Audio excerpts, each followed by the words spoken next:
This is Examined Leadership Podcast. I am an American Airman. I am a warrior. I have answered my nation's call. I am an American Airman. My mission is to fly, fight, and win.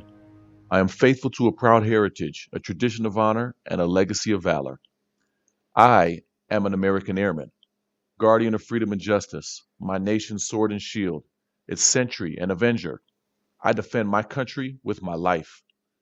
I am an American Airman, wingman, leader, warrior. I will never leave an airman behind. I will never falter, and I will not fail. That is the Airman's Creed.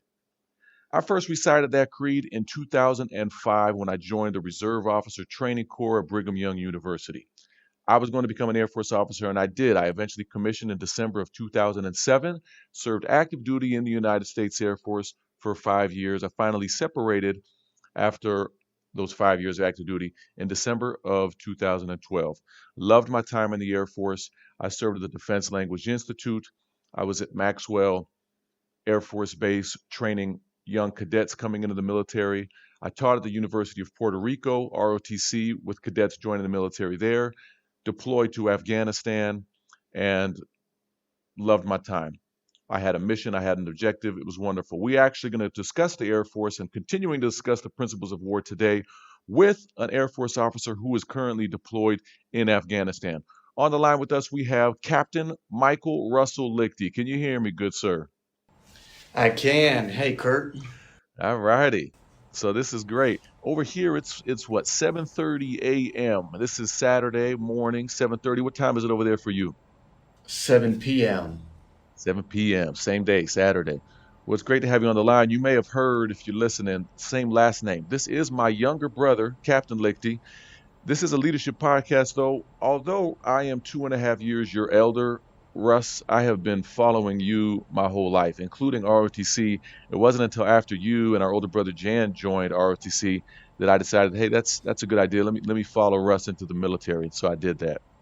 Well, it's funny you say that, man. I've always felt the same way. It's a privilege to be able to be here and talk with you because I've always looked up to you, and I look at you as a much better leader and teacher than myself, and I've learned a lot from you, even just in the couple of podcast episodes I've listened to so far. So thanks for having me on. Yeah, absolutely. Hopefully, I'm hearing a little bit of fuzz, a little bit of chop. Hopefully, that won't be too bad for our listeners. I may ask you to repeat a few things every now and then. But I wanted to ask you a few questions first. So, Russell's an Air Force officer. He's in Afghanistan. What base are you at right now? So I'm over here at Bagram Airfield in Afghanistan, not too far from Kabul, which is where you were when you were over here just a few years ago.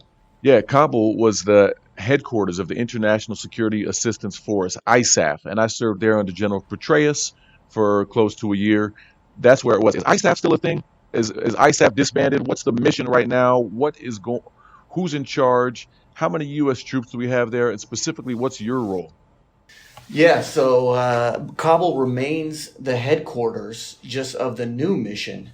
So we could go back all the way to 2001 and review a lot of the history. But if we fast forward just to say December 2014, President Obama was in office and announced that we had won the war on terror and that Operation Enduring Freedom was over. That was the name of the operation in Afghanistan against terrorism. We also had Operation Iraqi Freedom. But December 2014, we won the war in Afghanistan. All the troops were coming home. So that was December 28th. On January 1st, 3 days later, the new mission started, which is called Operation Freedom's Sentinel. And as Freedom Sentinel, it's the follow-on to OEF, and it's got kind of two parts. The main part is the follow-up to the War on Terror, which is actually a NATO mission. It's NATO's Resolute Support Mission. So we said Kabul remains the headquarters. That's what's happening there at Kabul now. It's RS, or Resolute Support Headquarters, and that's the primary portion of Operation Freedom Sentinel, which is what we're doing over here. It's essentially a train, advise, and assist mission. That's what we're trying to do now. Instead of us killing bad guys and securing the area and establishing a reputable and sustainable government here, we're training, advising, and assisting the Afghans to do that. We're training their security forces, we're advising their institutions, and helping them with their conflict with the terrorists. So we're calling it theirs now. It's not our war, it's now their war, and we are here resolutely supporting them. The second half of the Operation Freedom Sentinel, the first half is RS. The second half is basically the war on terror. It's OEF continued. So you asked how many people are over here. So as of the end of 2019, we've got over 17,000 troops supporting the RS mission under NATO and 27,000 military contractors. Of the 17,000 uniformed military personnel from all of the different coalition countries, 8,500 of those are Americans. Now 8,500. That's right. So that number sounds small to me, but maybe because the mission is more precisely defined. Objective was the very first principle of war we've discussed. Today we're discussing security. We're going to narrow it down and get there eventually. I don't want to stop your flow, though. When I was in Afghanistan, we had 100,000 U.S. troops, 100,000 in 2010. This year it makes 10 years. It's been a decade since I've been over there. So now you're telling me there's only 8,500 over there. Are those combat troops? Those are just support troops? Yeah, so that's where I was going. I actually went back and looked up a timeline of the American troops here since 2001. And so it ramped up all the way from September 11th. So you were here at the peak. August 2010 was the most troops we have had in Afghanistan, and it was just over 100,000. You're right. Since that time, it dropped off significantly down to 2014 when we announced that we won the war. There were about 17,000, if I remember correctly, American military troops here. Now, we've got more than 8,500 here. That's just doing the Resolute Support, Train, Advise, and Assist mission. We also have about 5,500 American troops here engaged in combat and counterterrorism operations. So really, we've got 14,000 total, right about what it was when we won the war 6 years ago. We're just saying that the bulk of them are no longer fighting the war. We're training, advising, and assisting other people in fighting the war, but we still have 5,500 troops. And this is just in Afghanistan. This is not counting any of the other countries over here. So. All right. So, yeah, let's get into your role also, and then we'll get into security. Russell is super intelligent. Man, Russell is smart. Years ago, I thought about going to law school. I took the LSAT for fun. I told Russ, hey, you might want to check this out too. And so for fun, he went and took the LSAT. The military has a cool program called FLEP. Correct me when I'm wrong, Russ, but I think it's called FLEP, and I can't even remember what that stands for. What's the acronym? That's the Funded Legal Education Program. Yeah, so every year, the Air Force, we usually contract and commission lawyers that have taken their training and education outside of the military, and then you join the military with your knowledge already. It's expensive, law school. But every now and then, I think one or two people a year, they say, hey, you already are in your Air Force specialty. We want to take your background that you have and cross-train you to be a lawyer. We will pay you to go to law school, and your job, not only are you going to get paid free schooling, but you're going to continue to get your salary while you're in law school. It's very selective. Only one or two people a year. Russell, just for fun, decided to take the LSAT, applied, got selected for FLEP. He was the man. He got sent to law school. So he just cross-trained, I think 2 years ago, as a lawyer, and so now you are a JAG, you're a military lawyer, and you deployed in that role. So as a lawyer in Afghanistan, what are you doing? And maybe you can also tell us a little bit about what you do at your home station. No, that's all pretty correct, at least factually about the program. So my job as a JAG I'll start with home station. At home, JAGs exist essentially we're criminal attorneys. We exist to prosecute people that commit crimes under the Uniform Code of Military Justice. So you've got different bodies of law, right? You got federal law, state law, and then we have UCMJ, which is military law. So anybody in the military is subject to that, and if you commit a crime, then we prosecute you. That's my main role as criminal prosecutor. But we actually do a lot of other things as well. I mean, that's why the JAG Corps exists, is for courts martial. And so a lot of times, just like in the federal system, we'll just make deals with people and kick them out of the military without ever going to court. But aside from military justice, we have sort of a civil law mission that comprises a lot of different things. You know, there's contracting on base. So you have military contracts and acquisitions. We do a lot of legal assistance. We provide basic legal assistance and counseling to any essentially any military personnel. We do legal reviews on a lot of different documents, just to make sure the commanders and other people the things and the programs that they're doing are legal, stuff like that. So at home, I did a lot of that sort of thing, a lot of legal assistance and legal reviews and contracts, and there's also like labor law and environmental law, and they don't really want us to specialize in any one thing until later in the career. You can do that, but most of the time they just want us to be sort of general practice attorneys as well as leaders.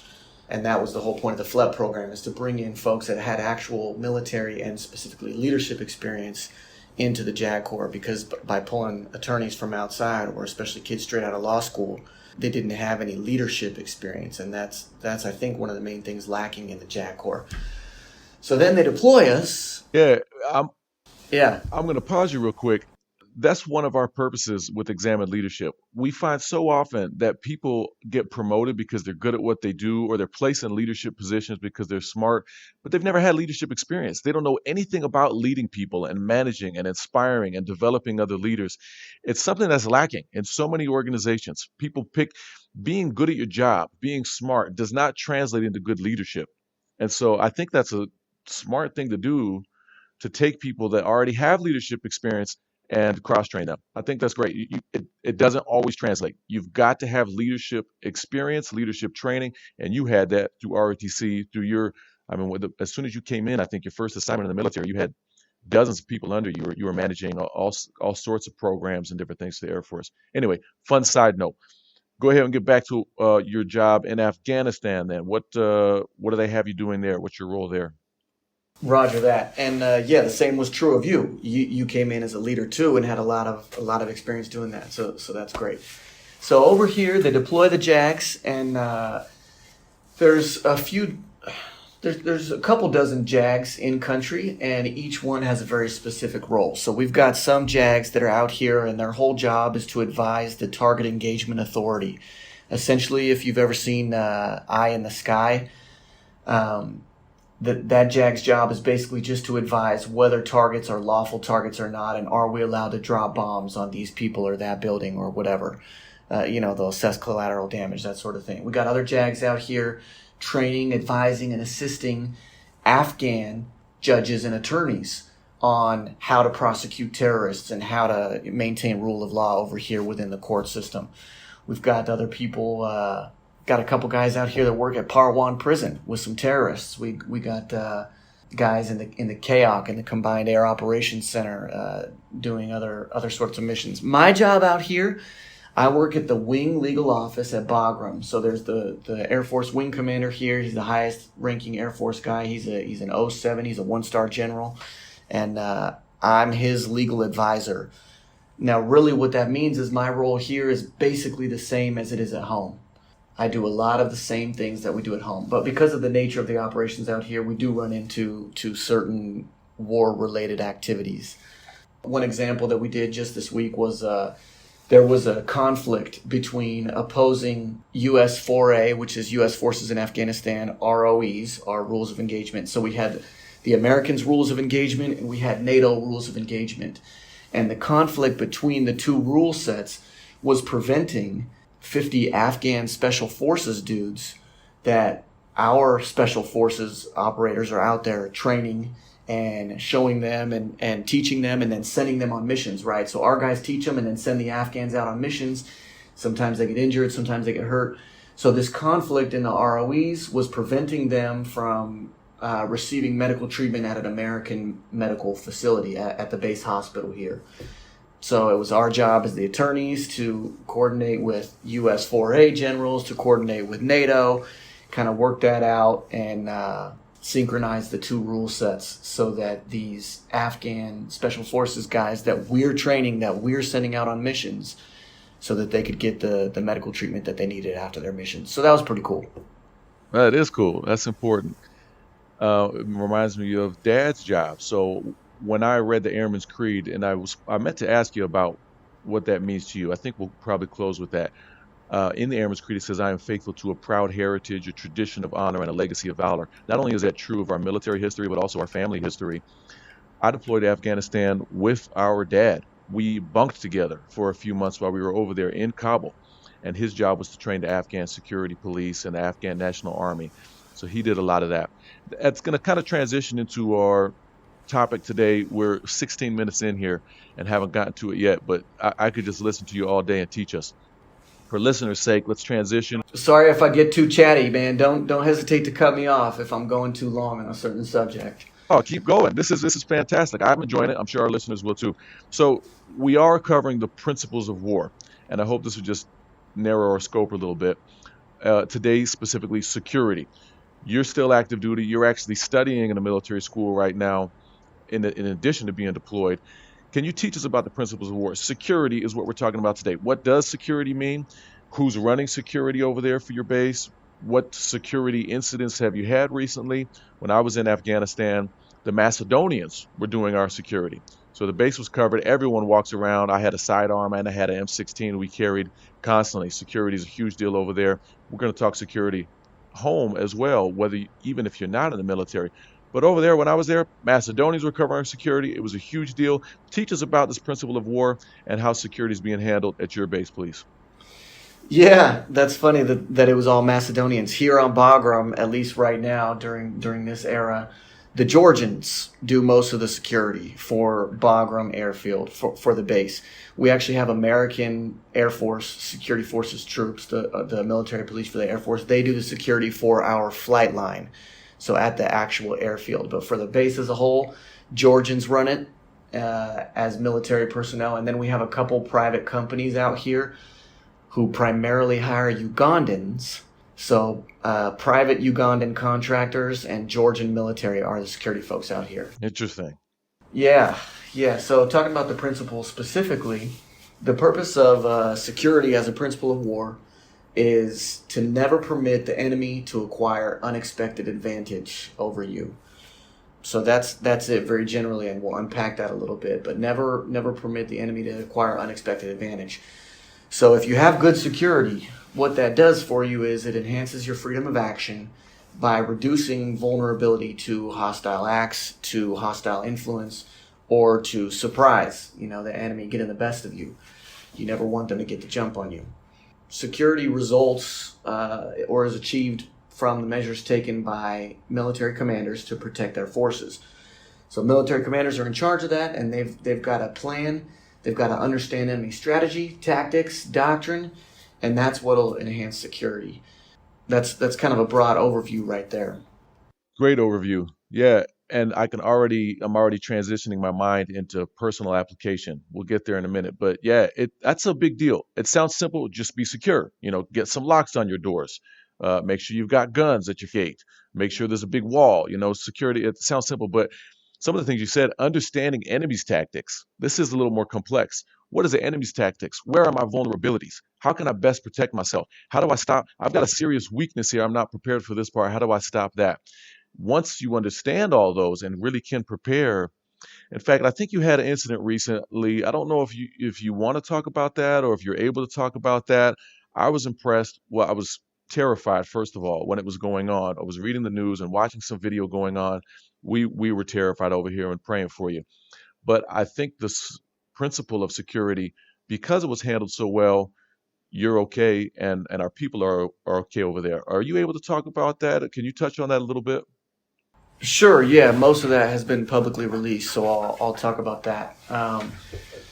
So Bagram overall is actually pretty safe. There are kind of two levels that we'll talk about. There's one major incident that you're referring to, but then we've got some consistent ongoing threats that you kind of just get used to and they don't seem that serious once you're here for a little bit. So the main thing that we experience out here is rocket attacks from terrorists. Our security and our technology and our understanding of enemy strategy and tactics are good enough that we deter most of this. So enemy gets tons of rockets. A lot of them are old. Sometimes they even forget to arm them, so they'll shoot duds at us because they don't arm them. But they come around with the rockets, they set them up from miles away, and then fire on Bagram. So I've been here for about 4 months, and we've had, I think, 47 rocket attacks during that time. So Sometimes they'll do a couple at a time, but basically maybe once or twice a week we'll get a rocket attack here on Bagram. It's been a long time since anyone was injured. A, because the enemy sucks at doing what they do, and B, because we are great at doing what we do and enhancing our security. We know what they're going to do. They know that we have the ability to reach out and touch them, meaning kill them if they come within a certain distance. So they gotta shoot these rockets from a couple miles away. And then when they do shoot them, we've got big guns called CRAMs, counter-rocket artillery and mortar guns that are just like huge 20 millimeter cannons, essentially, that fire like 90 rounds per second. And so as the rockets are in the air flying to the base, these guns go off and they'll shoot down the rockets straight out of the air. So by the time they do land on base, it's just an empty shell. But that happens a lot, and we only succeed about 80% of the time in shooting them down. So maybe 1 out of every 4 attacks, one of them will actually hit the base. But again, it's been a long time since anyone was actually injured because of additional security measures we've taken, which I'll get into now as we talk about this incident that you referred to. Yeah, so real quick, before you get into the incident, Yeah, go ahead. that's amazing. You say the enemy sucks at what they do. I think it's just we're so much superior in our tactics and our understanding. These are not amateurs to war. These are not neophytes. They've been doing this for not decades, centuries. These people have been at war over there. They understand tactics. They've been at war. They're hardened. I mean, like I said, I was there a decade ago, and I'm done, man. I've moved on. I've had like 2 or 3 careers in those past 10 years, and they're continuing to fight. So these people aren't new to war. It's just like you said, our understanding, our technology, our ability to identify threats and to protect against those threats is what makes them look like they suck at their job and look like we're just killing it. So That's right. That's right. Good points. all right, so yeah, go ahead and keep going. Sorry to stop you. No, please interject whenever. Yeah, those are great points. So on December 11th of last year, 2019, there was a major complex attack on Bagram. What that means is it was an attack of a couple different levels. So Bagram's security, another reason people don't get injured by the rockets, is when they do hit, all over Bagram, we've got T-walls. T-walls are these tall, if you think of like a Jersey barrier when they're doing construction, you know, the little concrete barriers that are like 4 feet high. We've got those, but they're like 20 feet high. And those surround the entire perimeter of the base, as well as most buildings. And so even when the rockets do come in, we've got these 20-foot concrete walls that absorb the attacks when they hit so that they don't land on the ground where people are walking. So on this particular day, December 11th, some Taliban forces had secured a medium-sized construction vehicle, and in it they put 2,500 pounds of explosives. And the plan was to drive that up to the base wall, the perimeter wall, these T-walls, detonate it, and then have ground troops follow that in and infiltrate the base, kill as many people as possible. I don't know exactly what their ultimate objective was. Maybe they don't either. They probably do. Maybe it's classified. But they wanted to get in the base and infiltrate, right, and overrun. So they did that. We did not see it coming. They drove up to the base perimeter, detonated this vehicle-borne IED, improvised explosive device, and it shook the entire base so bad. One thing that really stood out to me when that happened, I was at the gym at the time, so huge boom. I was about 700 feet away from where it detonated at the wall, and it just shook the building that I was in so bad. People fell off the treadmills and off equipment. All the lights and ductwork fell down from the ceiling. It was crashing all around us, and it was like a major earthquake. But we knew it was an explosion. We just thought that maybe the gym had taken a direct hit with a rocket, but it turned out to be a lot bigger than that. So we all hit the deck immediately once the explosion was over. Then people started to head for shelter, for some of the bomb shelters that we've got around, which is what we're supposed to do. But we kind of knew that it was more than just a rocket attack at that point. And so I decided I'm at the gym, I'm vulnerable. If something is happening, I need a weapon. So the first thing I did was sprint back to my room to grab my weapon and my body armor. On the way, one thing that really struck me that you don't see as you watch this sort of thing on the movies, there was so much dust and debris in the air that I was like, it was like sand was in my mouth. You could taste the dust and the grit, and it was just panic and chaos, people running all directions. By the time I got to my building, the dorms where I live, the barracks, the fire alarm was going off in the building. Inside the building, it looked just like you see on the movies. The ceiling tiles had all fallen down, and there's wires hanging down from the ceiling, and fire extinguishers knocked off the wall. All the lights are out. There's emergency lights flashing, and the fire alarm is going off saying, "Evacuate the building, evacuate the building." Meanwhile, the loudspeakers that are around base to alarm us to, rocket attacks or anything else were saying, ground attack, take cover, don IBA, that's individual body armor, don IBA, and basically get ready. So it was conflicting messages with alarms and people running all directions and dust in the air, and a huge boom had just happened, and buildings damaged. It was pretty chaotic. So if I can tie that real quick back to the principle of security, security enhances freedom of action by reducing our vulnerability, right? We said that what security is not wanting the enemy to get the jump on us. They got the jump on us, and it did not enhance our freedom of action. The result of that was our options were severely limited.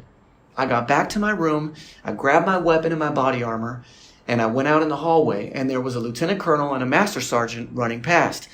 And I said, "Sir, what can I do? Put me to work. How can I help?" And the master sergeant said, "Get your ass in your room. Don't you know that they're inside the wire? The base is being overrun. Take cover." I mean, it was total panic, and they seemed completely out of control. And so we did not have freedom of action. Our options were limited. Apparently the base was being overrun. There were Taliban terrorists inside the base perimeter. So essentially we set up in the hallway with the guys in my hallway. We had, a couple people guarding each door, and basically we were ready for Taliban forces to come in and kick down the door of our dorm if it came to that, because that's what we were ordered to do. So rather than having the freedom of action to do whatever we want, to go to the DFAC, to plan other operations, our only option right now was to hunker down in the barracks and wait for the final attack and for all of us to get killed as we got overrun. Our options were so limited that there were really none left because of a breach in our security. Killing me, man. That's terrifying, especially when it's unexpected. Like you said, I think the key phrase that you said, and I'd like to repeat multiple times, is that security enhances freedom of action. That's the key here. Now, you didn't have a lot of options. We didn't see this coming. The base is overrun. Were there casualties? Are you allowed to tell us that? How many casualties did we take? What was the end here? How did this finish up? Yes, so tragically we did have some coalition forces that were killed in this attack. The Georgians, I said, do most of the base security, so they were the ones manning the perimeter. So there were some of our Georgian partners who were killed during this attack, which is very sad. There were no Americans that were killed, but there definitely were Americans that engaged. So in the end, it didn't turn out to be quite as bad as it could have been because they just didn't bring enough people. So they breached the wall, but they didn't have enough people. They came with about a couple dozen ground troops, all armed with suicide vests. So several of them detonated on the way in as they got in, and that took out a couple of our coalition forces. And then we quickly were able to drive them back and sort of secure the perimeter. So they ended up holding up in this, what we call the Korean hospital. Formerly a Korean hospital. It was a hospital that was undergoing renovations right now because we were actually going to open it up to the locals, and we were going to provide medical treatment to local villagers and people who live around Bagram. This was going to be like essentially an American-run public hospital for the locals.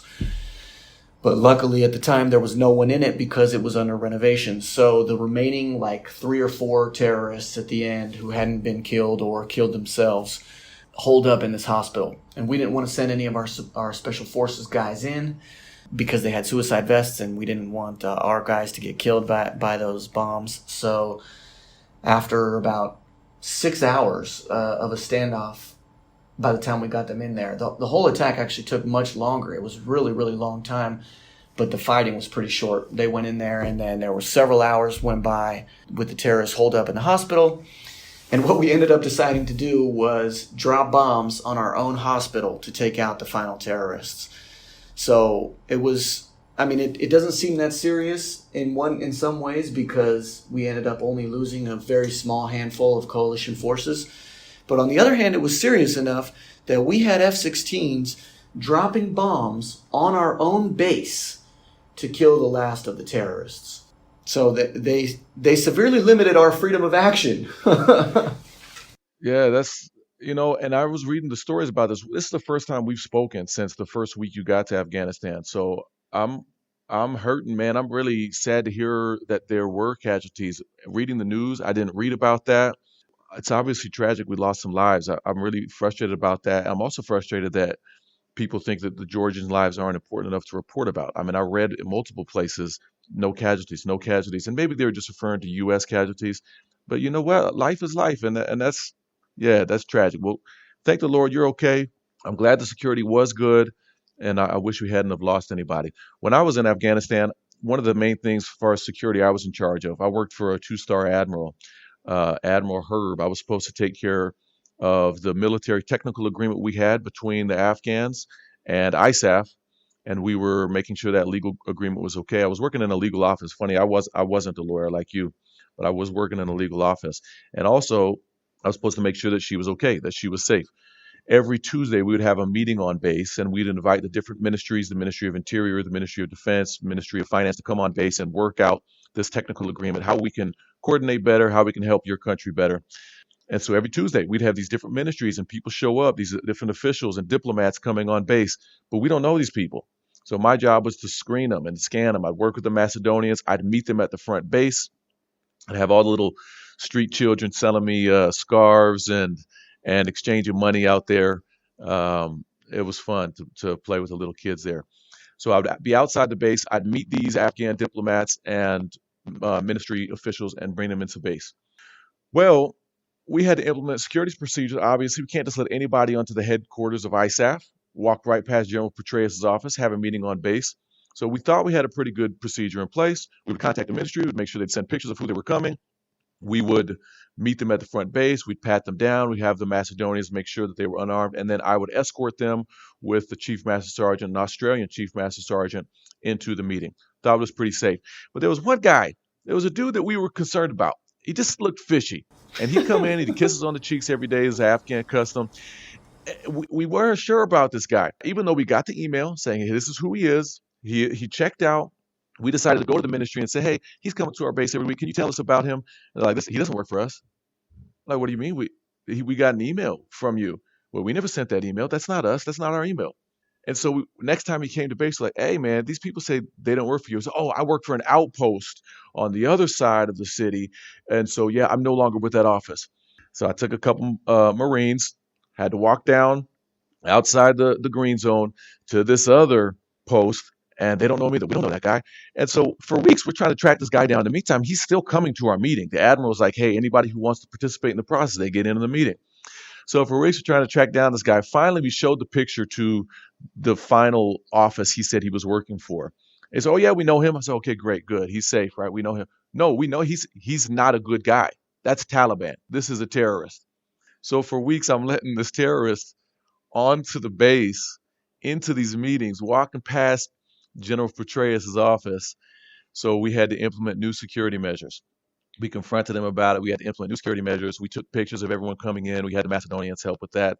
So, I don't think he got any actionable intelligence out of that, but it was just interesting. You do need to know where your weak spots are and how you can improve. So if you have anything else to add about physical security and on the base, go ahead. If not, I'd love to transition about how this applies to our personal lives, personally, professionally, security outside of the military. Anything else to add before we transition? Sure. Maybe just one more thing that will help actually in both realms. Risk is inherent in all military operations. And so proper application of security of this principle includes prudent risk management, but not undue caution. So we got to be careful, but we don't want to just hole up in a bunker and never come out again. And I think that understanding that risk is inherent and that prudent risk management is essential to proper security, but undue caution is not productive. That, I think, applies equally well both to military applications as well as in our personal and professional lives that you mentioned you're going to talk about now. Perfect. I like that. So prudent risk management is important, but not undue caution. So in our personal lives, when we're securing our homes, I think that's the easiest way to transition. Is your home secure? Do you lock your doors? I know so many people that don't lock their dang door. And they're like, well, I live in a safe neighborhood. Great, I do too, but I still lock my door. You don't know what's going to happen. Security cameras, making sure that you're just aware, a general awareness of what's going on. Every neighborhood I move into, we check out the sex registry. We make sure we know who's in our neighborhood. Me and my wife, we love to take walks around the neighborhood, check out the new homes, get to know the neighbors immediately when you move into a new neighborhood. We create friendships and relationships. We take cookies to our neighbors that we just moved into just so we can get to know these people. Our security cameras we use are called Wise. Are you familiar with Wise? WYZE? Yeah, I've heard of it. There's several companies out there like that. It's great because, most security companies, you pay for monitoring every month. I don't want to pay someone for monitoring every month. I want to be able to have my freedom of action and security. So we monitor ourselves. It's a Wise camera. You can turn it on when you want. You just pay for the camera, and that's it. We've got several cameras in our home. When we leave, it alerts you. It sends the alerts to my phone. If I hear any noise, if it senses any noise or motion, it activates my phone. I can call 911. I don't need to pay $40 a month for somebody else to call 911. I do it my dang self. So securing your home and securing your person. When you're out and about, maybe Jeff Cooper, because we just went to Gunsight last month. Man, that was a fun experience. Jeff Cooper created the color code. I didn't prep you for this, but are you familiar enough to the color code to talk about personal awareness and situational awareness? Oh man, it's been a little bit since I've read about it. I'm familiar with the colors and I guess the alert statuses, but you can probably explain it better if you're prepared to. Yeah, great. So you're familiar. Jeff Cooper created this. He's the founder of Gunsight. So there's different color codes, not the personality color code, but different codes of how you can be for your situational awareness. Most people live in code white. They feel secure. Their awareness is shut off. They're unaware. You see people walking down the street with their phones in their hands, looking down. Or I love it, even when people don't have their phone. When people walk by me and they're just staring down, they don't want to make eye contact with me because it's uncomfortable. Like, why are you not looking at me? I could punch you in your face right now. I could trip you. I could grab something. I'm serious. Like, why are you completely unaware of who's passing you? Please look at me in my eyes. Say hi to me. Even if you don't like me, just be aware of what's going on, right? So that's code white. Yeah, people are oblivious. That's code white. They're totally oblivious. Most people live in code white, and all attackers look for victims in code white. People want soft targets. They want someone they can easily overtake. No criminal saying, man, that dude looks totally prepared. He's aware. His shoulders are back. He's big. No one's looking for someone to attack like that. But these code white people, those are the people that get attacked. Code yellow is the next step up. So you're cautious. It's not undue caution, right? You're cautious. Your awareness is switch on. You're looking around. You're aware of what you're doing. You're not texting while you're walking or while you're driving. You're not paranoid, but you notice, hey, that guy looks funny. Hey, this car is going super fast. There's something on the sidewalk I can trip on. These three people that are walking towards me on the sidewalk might look a little sketchy. I'll cross the street. You're just aware. You're cautious. You're not paranoid, but you're cautious. Then there's code orange. You are in danger. You've actually identified a specific threat. You take precautions to make sure you're not hurt by the specific threat. Code orange. You shouldn't live in code orange. You shouldn't be identifying everyone as a threat. And then code red, you're in conflict. You're being hit. You're reacting.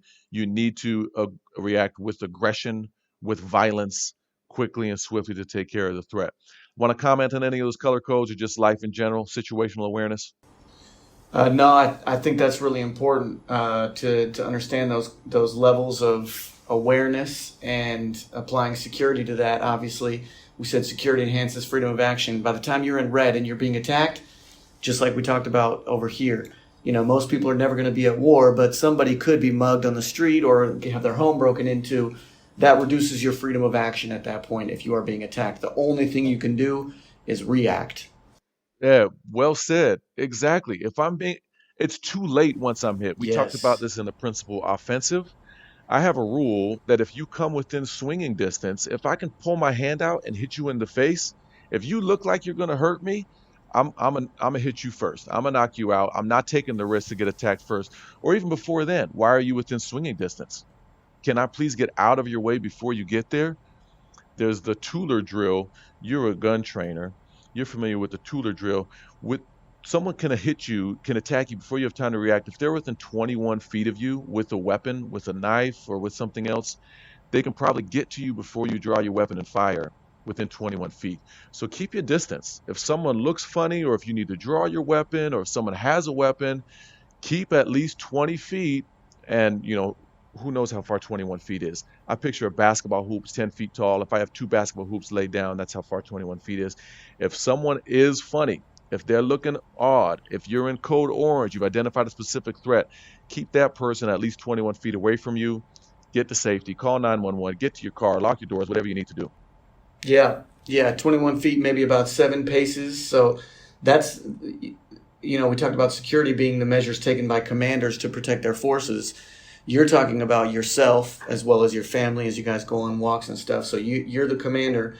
You've got to take measures to protect your forces by being in condition yellow, being aware of your environment, having a little bit of personal space that you are extra protective of, sort of your base perimeter, essentially. That's what you're doing to protect your forces and enhance your own security. Nice work, Kurt.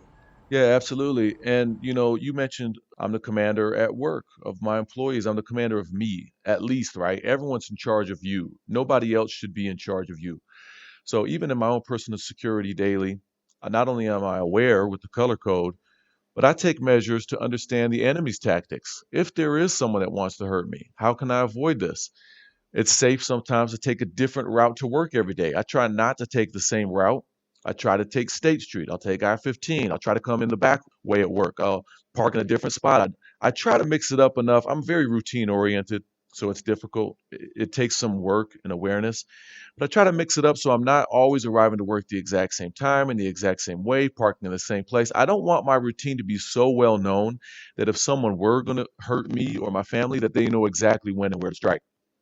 Yeah, I mean this takes a lot of work. You've really got to be aware, and you don't want to be unduly cautious, right? We don't want to be paranoid about everybody and everything around us, and always living in fear. But being aware does take work. It takes effort, and a little bit of mental strain even to be able to think about those types of security measures and implement them. And I think those are really important principles for everybody to apply. I'm not sure if you're ready to move on or not, but one thing I like to think about security is not only the physical security for ourselves. We talked about our home and our situational awareness as we're in our neighborhoods or at work or whatever. But I think the principle of security can also apply in a more metaphoric way, right? Being secure in we mentioned earlier, our business options and our professional life, enhancing our freedom of action in those realms. Yes, yeah. So which one do you want to attack first? We've talked about military security, we've talked about personal security. Do we want to go to career-wise first, protecting your business, or do you want to go to your personal choices, your actions, your career, your relationships, I guess? Which one do you want to go first?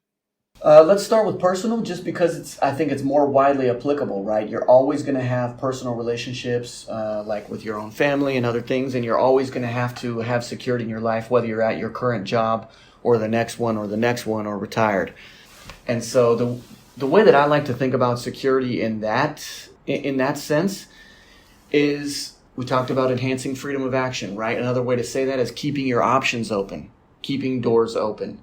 And as we plan for our lives, just like commanders have to do, as we plan our own life strategy and think about, where we want to be in a couple of years and how we want to work with our job and how we want to develop certain relationships and what relationships are worth our time and energy to develop, we want to keep our options open so that we have the freedom of action to go wherever necessary. One big Air Force phrase that is used a lot is that flexibility is the key to air power. Well, it's really the key to anything, right? Like, planning is crucial, for good security. But you have to be able to be flexible when your plan goes awry, because another common military phrase is no plan survives first contact with the enemy. So you got your plans, you've laid it all out, you need to prepare, that's important. But as soon as things go awry, as soon as you make contact with the enemy, or, metaphoric obstacles or challenges in life, you've got to be able to be flexible. And the best way to do that is by enhancing your security, by keeping your options open. What do you think about that? I love the phrase you just said. I had flexibility is the key to air power is one I was familiar with. I've never heard this other one. No plan survives first contact with the enemy, but so true, right? You need to be prepared. You need to create freedom of action. It's funny to me, not funny, but it's sad to me. When the government shuts down, for example, and you got all these military members, they can't go 15 days or 30 days without their paycheck. And all of a sudden, they're needing someone to take care of them. Or there's a run on the dang grocery store. I remember there was a shooting at the grocery store because people needed food for that week. Like, why do you not have a pantry full of food? And why do you not have like $1,000 at least in your bank account to be able to go a week or two? How come there's no financial preparation here? Food storage. I remember when I lost my job several years ago, I was fired. I lost my job. I was prepared. I had my resume up to date. I had a LinkedIn profile. We had food storage. We didn't even have to go grocery shopping. We had food storage ready to eat. We had several $1,000s in our savings account. It was devastating to me personally. I don't take loss very, very well, but my family was okay. I don't think my kids were stressed one bit. They didn't, no one was worried about what are we going to eat? Where are we going to live? No one was worried because we were prepared. Our freedom of action was protected because of our security measures. Yeah, you should be really proud of the way that, you say you took it hard, but be proud of the way that you handled that, because you obviously had implemented this principle really well by reducing friendly vulnerability, going back to the combat terms, right? But you reduced your own vulnerability to some sort of tragedy or major event or catastrophe in your life by having food storage, by having professional options, by having good relationships, by having money in your savings account. You had prepared and enhanced your security by reducing your own vulnerability to attack, to life's attacks, to the different strategy and tactics that life can throw at us, right? And it is astounding to see when people do that so poorly. Yeah, it boggles my mind. Self-sufficiency is key. I think it's one of the greatest personal virtues and attributes you can have, being self-sufficient. In your career also, I got fired, so I had to be ready for that. But a lot of people say, I hate my job. I hate my boss. I wish I had a new job. Well, prepare yourself. You should be ready to where if you want to tell your boss, hey, I'm done, I'm quitting, you have options. Or I need a raise, boss. I'm doing so well, I'd like a $2 an hour raise. So you need to give me 5,000 extra dollars a year. And if you don't, I'm ready to go somewhere else. It needs to be a real threat. It needs to be something real you're telling to your boss, so he can't just say, nah, I'm not doing that for you. Is your resume up to date? If you're so sick of your job or if you're being abused at your job, can you go somewhere else? Do you have some education? Are you reading? Are you training? Yeah, your job's secure right now, but if you needed to, do you have the proper education to be able to go to another job, to transition? Are you secure? And this is, Or the skills or experience or the certificates, right? Yeah, I think that's so important, and that's a perfect place to talk about what I mentioned about keeping doors open, right? Keeping your options open. And one thing that I've seen actually friends of mine do is they're in that situation where they say, I hate my job, and so at one day at work, they'll just like lose it or explode or do something, and they'll either quit or do something to get fired. yeah, But that reduces their freedom of action because they weren't ready for it. It got the advantage of them, right? It took them by surprise because they weren't ready for it.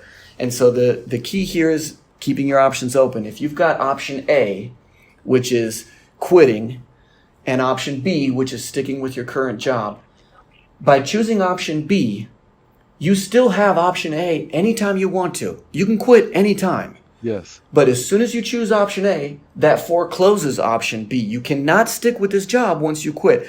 So you keep with the option that's going to keep as many options open. You stay with B because A is going to foreclose B. So you got to be ready for A when you finally take that leap. You can't take that road if you don't have another job lined up or if you don't have the next thing, because then that's going to reduce your freedom of action. You've got to have the next steps already in place to be able to act on them before you quit your current job.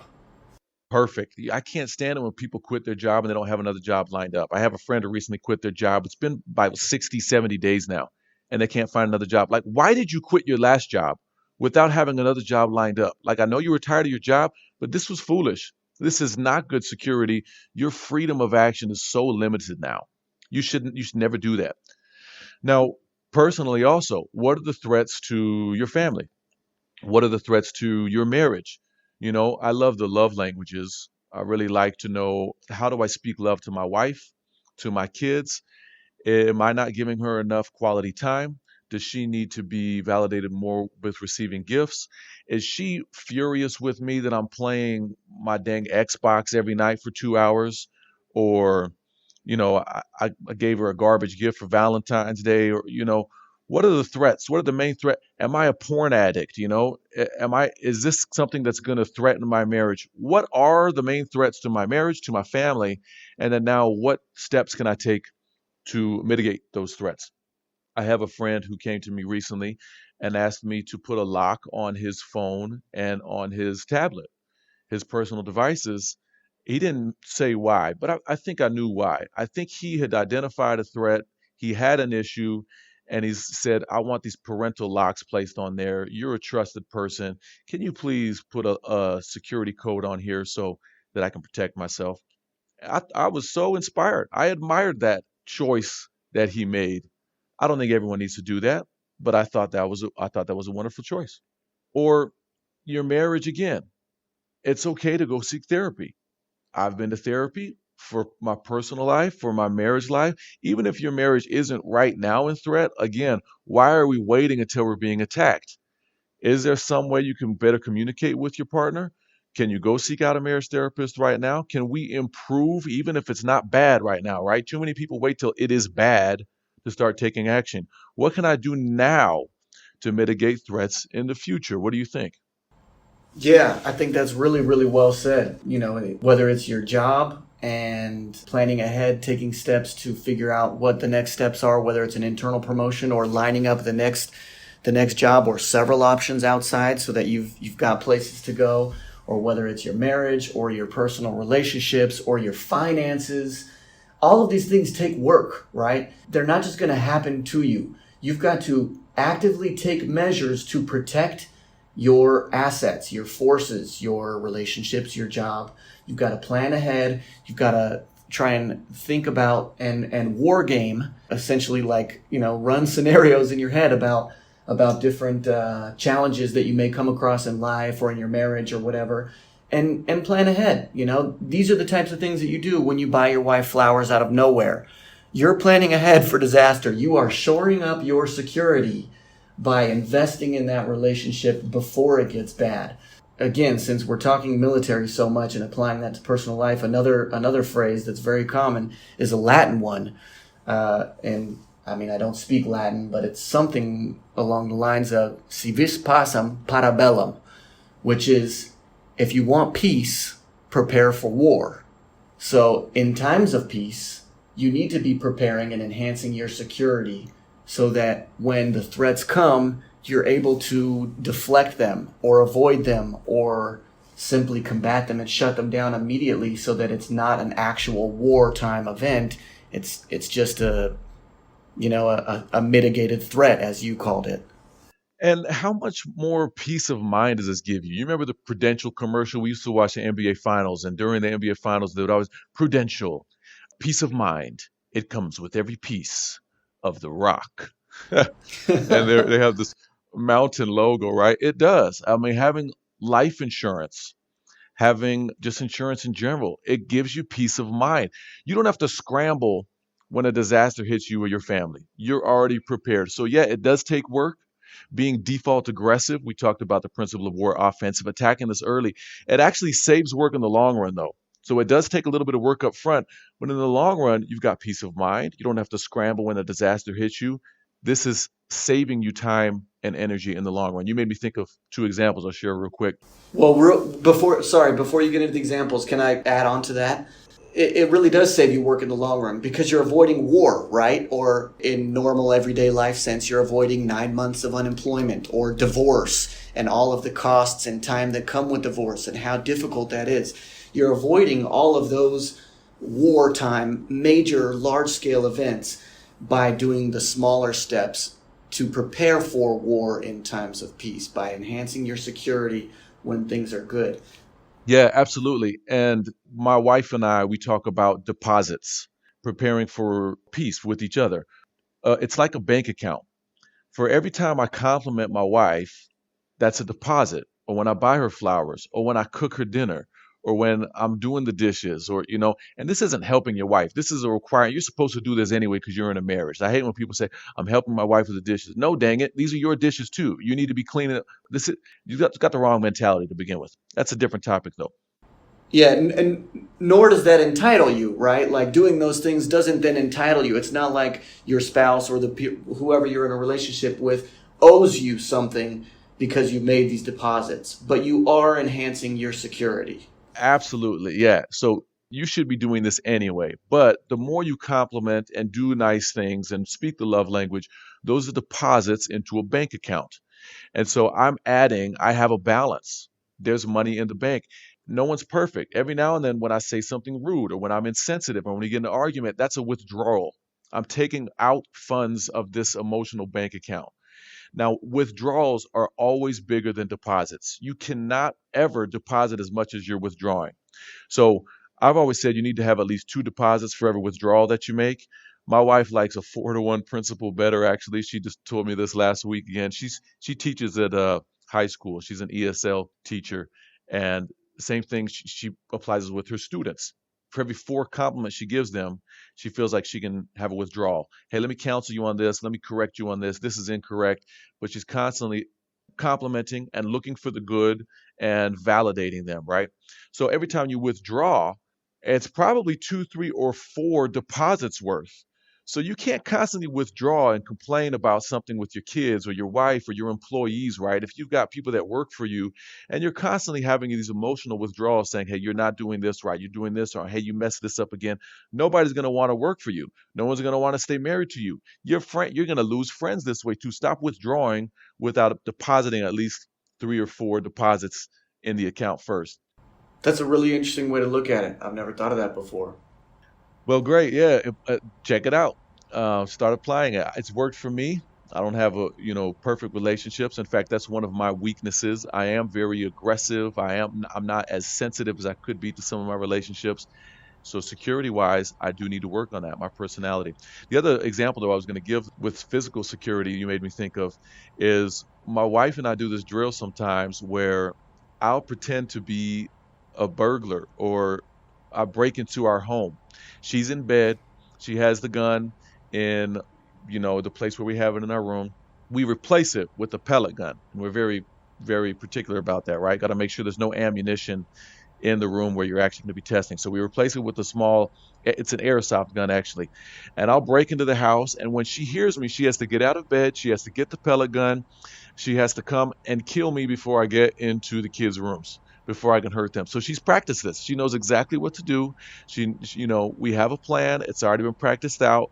And I've never gotten into the kids' room without her shooting me first. She usually gets me. She's pretty good. Hey, So that's great, man. I think that's a really good tactic. That actually is essentially one of the last things that I wanted to talk about with you is wargaming. So we've talked about security, enhancing our freedom of action, reducing our friendly vulnerability to hostile acts, influence, or surprise. It's the measures taken by ourselves to protect our forces, and it involves planning. And part of the planning process is wargaming. So you guys literally actually wargame this out, right? Like you're doing force-on-force training to wargame these scenarios. But wargaming can also just be a discussion to go through. And when you wargame, at the very least, what you want to do is look at the enemies, or whether it's lives or your jobs or whatever, or your rival business, your main competitor, whoever it is. You're looking at the enemy's most likely and most dangerous possible courses of action, at the very least. You can do more, but you look at the most likely and most dangerous. So you should talk those things out with yourself in your own life as you plan and you write things down, or with your spouse. You say, hey, what if one of us dies or both of us die? Let's talk about life insurance. Let's talk about what's going to happen with the kids. What if one of the kids gets in a fight at school? What are we going to do? How are we going to handle this? What if I lose my job? What if I get fired? What if I try and get a new job, but I don't like it, right? So you war game the scenarios by talking through, at the very least, the most likely enemy course of action, as well as the enemy course of action that is most dangerous to you, that will leave you most vulnerable. And but doing that will allow you to assess your weak points in your security and give you the opportunity to strategize on how to enhance those points so that you can ramp up your security. Absolutely. A phrase I really like is your body won't go where your mind's never been. If you've never even visualized this, if you never thought about it, your body won't go there. I remember the first time I got punched in the face, I didn't know what to do. I froze. I didn't react. My mind hadn't been there before. I had never pictured, and after that, actually got training. I had been in a bunch of other fights, but I went and got some boxing training. I hired an MMA instructor to come teach me some basic MMA. We do basic jujitsu in the military, so I'm prepared after that. My body will go there now because my mind's been there. But if you've never even thought about this, if you've never even taken the time to picture out what could happen, your body's not going to go there. It can't go someplace your mind's never been. So just to finish up, then let's talk about career business wise. If you own a business, if you have a business, if you're starting a business, or if you work for a business, what are my competitors' threats? How can I differentiate myself? Walmart does it great with lowest prices. They do low prices. Somebody else may do it with higher quality. Costco, man, I love this. I go there because they have samples. Me and my kids go eat lunch every Saturday because they got samples there. What can you do to differentiate your business? Right now, the company I work for, doTERRA, I am in the Brazilian market. I speak Portuguese, and so I work with our top sellers in Brazil. We have a competitor that's just launching. We were the first in market, so we were prepared. Our security was good. We were the first in market. Now we have a major competitor just launching in Brazil too. What are the threats? Are they doing something better than we are? They've been wargaming for a long time, seeing what we do good, where our weaknesses are, what areas we're not hitting, and they've prepared. They've just had a pretty good launch, a very successful launch. We've even lost a few people to them because of security. So what are the major threats? How can I protect against them? Do I need to update my website? Is there a product I need to be providing that I don't have? Am I on social media? Am I, in the wrong social media? How can I alter my strategy to make sure to protect against threats from the competitor? Thoughts about that? No, I mean that's exactly the types of things that we've been talking about. That's those, they're exercising all of the principles that we've discussed right now. They're planning, they're assessing their risk management, they're looking at competitor strategies, tactics. They're analyzing their weak points and coming up with new plans on how to strengthen those areas of the business. They're doing everything we've discussed. Yeah, and at your own job too, maybe you don't run your own business, but you may have a team. You may be in charge of certain processes. Are you aware of them all? As a team leader, there are some processes I'm not as familiar with as I should be, so I go get training. I just finished up a course online. I asked my boss if I could take. I came to him and said, "Hey, I need to do better in this area. I'm not as good as I'd like to be. I need improvement. I'd like to take this course. Would you reimburse me for this?" And he said, "Yeah." So I prepared. I didn't even have to pay for it. He's reimbursed me for this course. Andrew, who's our other host on these podcasts, he went through training to become an account manager years ago and was on the job, and he was doing the job, and he realized there was a lot of holes in his training. He wasn't doing things as effectively as he could be. He asked if he could go back through training. And of course, they said yes. That could be embarrassing. Most people don't want to admit that there's a flaw or there's a hole in their knowledge. He was open about it, said, "I need to go back through training." He went back through training, wasn't embarrassed about it, got trained and came back and was much more effective on the floor. There's a Chinese proverb. I don't know if it's a Chinese proverb, but I've heard it as such, that he who asks a question is a fool for 5 minutes, but he who doesn't ask a question is a fool for the rest of his life. So figure out where you're missing, where you're flawed, where your holes are, and get it worked out. Final thoughts, Russ?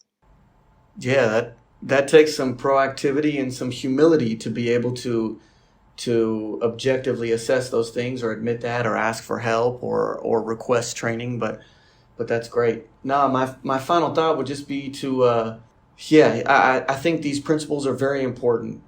This is actually one of my favorite principles of war to apply to my personal life, and I think that if people can develop this state of mind, it'll make a major impact in every facet that we've discussed.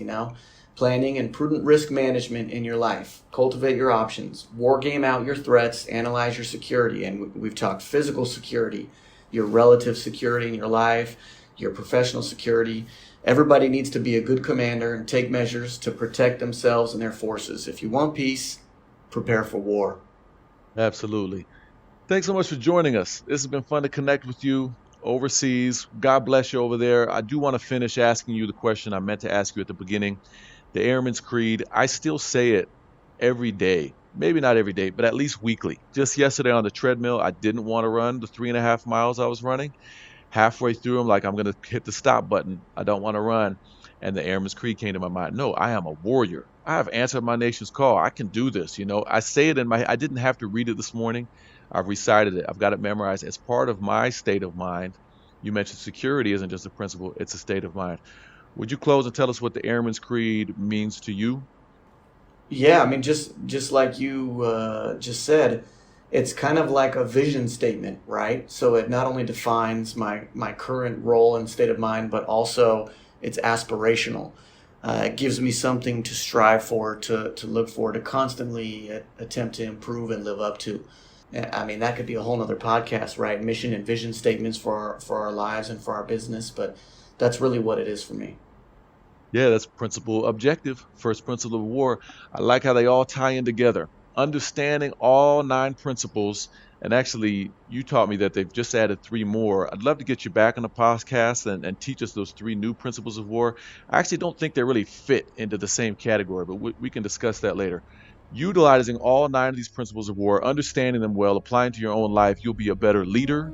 You'll be a more well-rounded person. You're going to be more effective in your personal life and your career life. So, Russell, thank you. It's been a pleasure. God bless. Love you, man. I hope you stay safe over there. When do you return? When's your expected return date? Hey, likewise. Thanks for letting me learn with you, man. I appreciate learning from you. You have really mastered a lot of these things.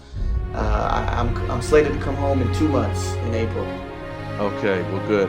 Thanks for all you do. Thanks for your mentality. Thanks for protecting America. Thanks for all you do. We appreciate you. So this is, again, Examined Leadership. Thank you for joining us. I hope you enjoyed that interview. We want to continue to encourage you to look deeper and be better.